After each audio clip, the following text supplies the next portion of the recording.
Hi, I hope you're having a great Sunday. I hope you're having a restful Sunday. Well, today I want to talk about fear and anxiety because that's the thing that's going around all across people right now. You look at WhatsApp, you look at social media, there's just so much of fear and so much of anxiety, and yet people are talking about the immune system.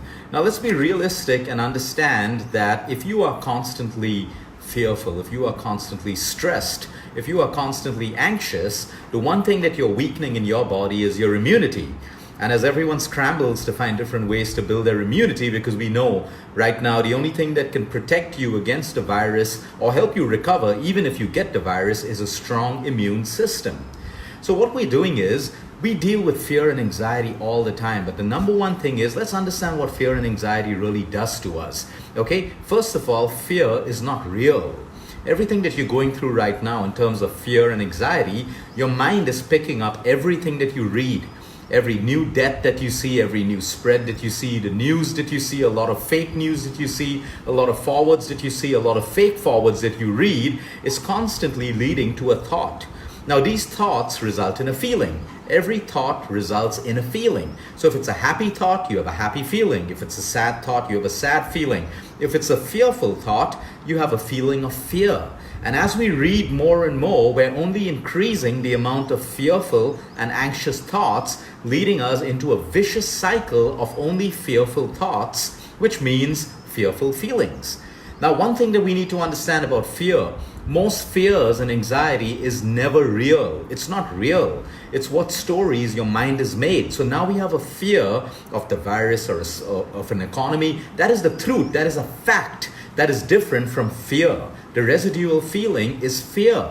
But the more fear we add, the more stories we have building in our mind. So we read a news article of people running out of food and all of that stuff. That becomes our new fear. So we start thinking that what if we run out of food? What if we run out of water? It's good to be prepared. But what I'm trying to say is most people's fear are never real. Most people's anxiety is never real. Let's take the example of fear of exams that parents have for their children. So from the time the exams start, way before that, most parents start having fear. Okay, now this is not realistic because your fear is only valid if it happens at the time of getting your children's results. So till then, there are only stories building in your mind.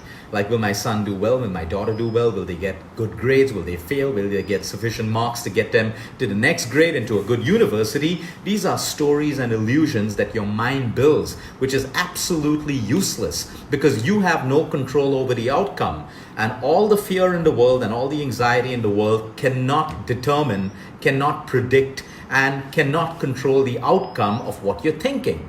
If you are going to get the virus, you are going to get it.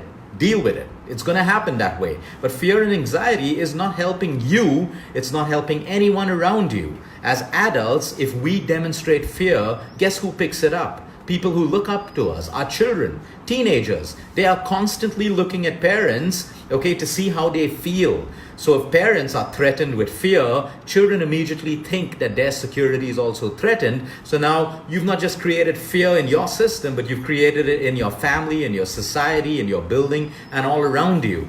So let's understand that, we have something which is dangerous. What can we do about it? Build our immunity, take care of our safe distancing, whatever we've been told, which are very simple steps. Build your immunity, eat good foods, cut down sugar, exercise, social distance yourself, sanitize, wash your hands, sleep well at night, take care of stress. Are we doing this? Let's just do this. That's in our control.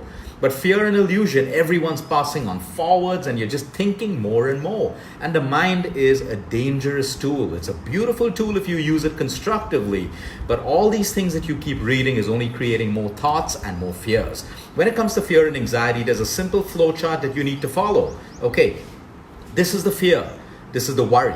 Can I do something about it? If yes, do it. If no, leave it. You can't worry about it. You can't do anything about it. You can't fear about it.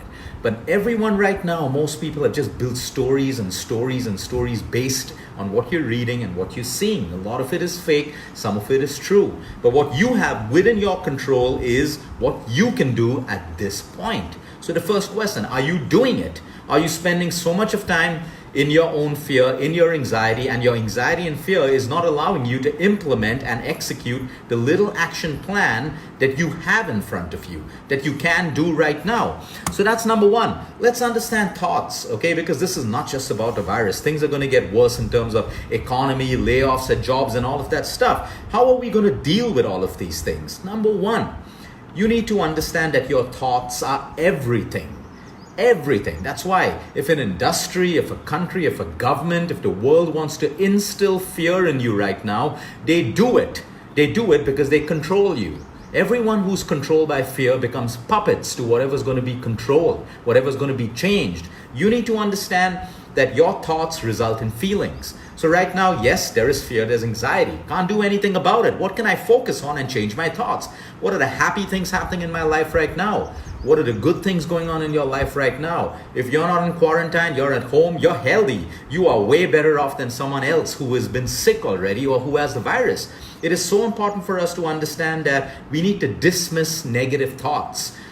Being positive all the time is a lie. It's a myth. There are people who go around telling people, be positive, be positive. That's not true. You can't be positive all the time. It's a human mind. There will be negative thoughts. There will be angry thoughts. There will be jealous thoughts. There will be lustful thoughts, all of this stuff.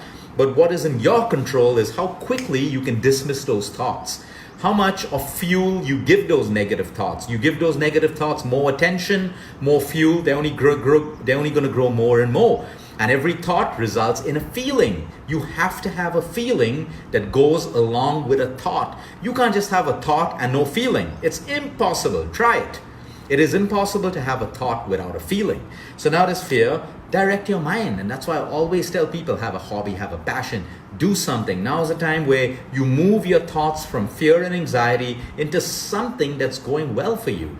Something as simple as gratitude. That's why people who practice gratitude will have the least fear and anxiety in their lives, because their minds are constantly focusing on things that they're thankful for, things that they're grateful for. People who meditate, people who pray, people who are connected. These people are grounded. They're connected. There may be a little fear, of course. There may be a little bit of fear, but they're grounded to realize that, hey, there's no point in fearing this. It's not getting me or anyone around anything. So let's move our thoughts to something that's going well in our life and use this time right now to practice that. Okay, if you don't want to use the word meditation, use the word breathing, because when you're focused on your breathing, it grounds you. It connects you. When you're focused on your inhale and exhale, you can't think of anything else that's happening. And if you do, come back to your breath. That's what we've been trying to teach people. Everyone's been trying to teach people for the longest time. Simple meditation, simple breathing exercises, grounding exercises, prayer. Prayer is a way of grounding you.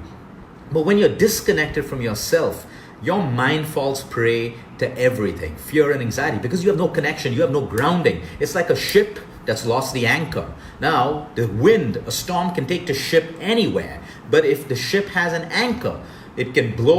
Wind can blow against the ship, it can rock, it can move a little bit, but it stays grounded. And that's how human beings have to be. You have to be grounded. And grounding for you may be meditation, it may be your spiritual practice, it may be prayer, it may be a hobby, it may just be happy. People who focus on happy things, okay? They don't have time, or their minds don't move on to fear and anxiety. But everyone out there fearing and anxious, you need to understand that the more you do this, you are disconnected from yourself. It's not a bad thing. Many of us are disconnected, but it means that we need to start correcting the problem, because the way things are going in the world right now, there's a chance that things will only get worse and worse before they get better. So are you prepared? You can be sitting and eating superfoods all day. You could be, social distancing yourself. You could be in a nice quarantine location thinking you're free, but you become a prisoner of your own fear, anxiety, and your thoughts and your emotions. Like I said, you can sit on a mountain, but you could still be a prisoner of your fear and anxiety. But you can be in the busiest place, but you have control over your thoughts and your feelings and your emotions, and you are free.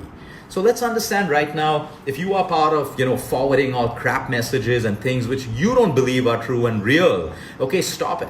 Stop contributing to fear and anxiety. Make your life simple. There's a problem out there. Can you do anything about it? Do it. If not, what's your action plan for you, for your family? Execute action and be happy. It's as simple as that. Fear and anxiety gets no one anything. Okay, there's a beautiful saying that they say, it doesn't matter how much you have. What really matters is what you do with what you have. So at this point in your life, what do you have right now? What matters is what you do with it, right?